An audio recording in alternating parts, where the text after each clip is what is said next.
Okay, I got cut off on my last review when I was shouting out Erin Cahill and Marco Grazzini. So I love both these actors, and like I said, I'm giving Hearts in the Game a 7 out of 10. First hour was super slow for me, but when they built the theme of the mental health portion and how important it is to talk about your mental health and that it's a form of healing, it really resonated with me. Like I said, for the last 8 months, I have been in the trenches.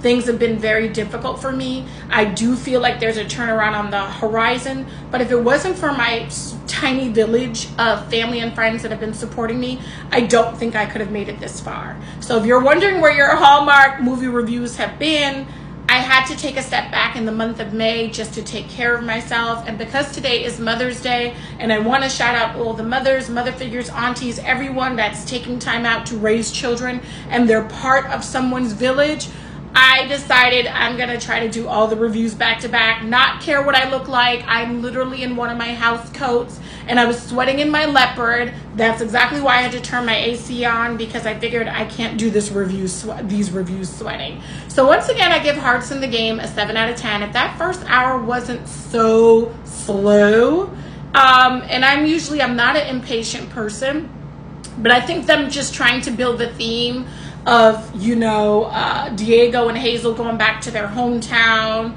They're starting to fall for each other. They're starting to talk more. Diego finally confides in Hazel on why he had that panic attack during series 8. And, ultimately what happens is that Diego does go and tell his story to the reporter.